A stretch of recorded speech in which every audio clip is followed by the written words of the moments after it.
రాజ్యసభ సభ్యురాలు శశికళ పుష్ప వేసిన పిటిషన్ అన్నా డీఎంకేకి పెద్ద తలనొప్పిగా తయారయ్యింది.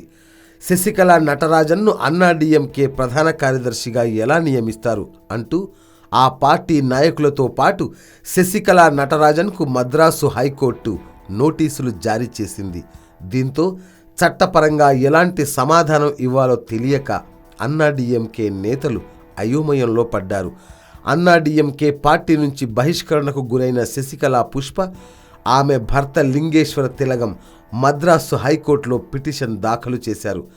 తమిళనాడు సొసైటీ రిజిస్ట్రేషన్ చట్టం 1975 ప్రకారం ఏదైనా పార్టీలో కీలక పదవి చేపట్టాలంటే ఆ పార్టీలో వరుసగా 5 ఏళ్లు ఏదైనా పదవిలో కానీ కనీసం సభ్యత్వం కానీ ఉండాలని కోర్టు దృష్టికి తీసుకువెళ్లారు.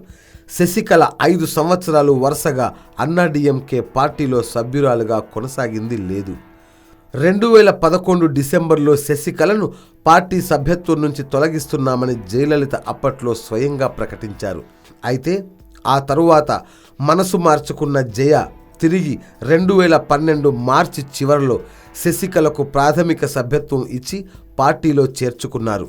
తాజా పిటిషన్ నేపథ్యంలో శశికళను తన వారసురాలిగా ప్రకటించడం జయలలితకు ఇష్టం లేదని ఎంపీ శశికళ పుష్ప, ఆమె భర్త లింగేశ్వర తిలగం న్యాయవాది విజయన్ కోర్టులో చెప్పారు.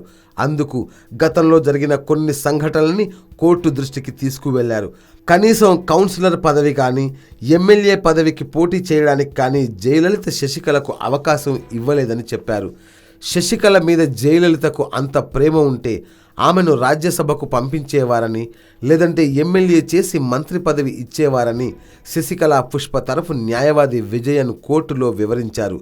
సొసైటీ రిజిస్ట్రేషన్ చట్టం 1975 ప్రకారం శశికళకు పార్టీలో కీలక పదవి పొందాలంటే 2017 వరకు వేచి ఉండాలి. అంతేకాకుండా అన్నా డీఎంకే పార్టీ ప్రధాన కార్యదర్శిగా పోటీ చేయాలంటే చట్ట ప్రకారం 21 రోజుల ముందు పార్టీ సభ్యులు అందరికీ నోటీసులు ఇచ్చి తరువాత ఎన్నికలు జరిపించాల్సి ఉంటుంది. అయితే ప్రస్తుతం అందుకు విరుద్ధంగా జరుగుతోందని శశికళ పుష్ప న్యాయవాది కోర్టులో వాదించారు. దీనిపై మద్రాసు హైకోర్టు న్యాయమూర్తి కె కళ్యాణ సుందరం, వికే శశికళ నటరాజన్ అన్నా డీఎంకే పార్టీకి నోటీసులు జారీ చేసి సమాధానం ఇవ్వాలని ఆదేశాలు జారీ చేశారు. దీంతో ఏం చెయ్యాలో తెలియక శశికళ అన్నా డీఎంకే పార్టీ నేతలు అయోమయంలో పడ్డారు. ప్రస్తుతం దీనిపై శశికళ పార్టీ సీనియర్ నేతలు కలిసి న్యాయ నిపుణులతో చర్చలు జరుపుతున్నట్లు తెలుస్తోంది. మొత్తానికి పార్టీ నుంచి బహిష్కరణకు గురైన రాజ్యసభ సభ్యురాలు శశికళ పుష్ప శశికళకు అన్నా డీఎంకే పార్టీ నేతలకు చుక్కలు చూపిస్తోంది. Yoyo news Chennai. Like, share, subscribe Yoyo TV channel.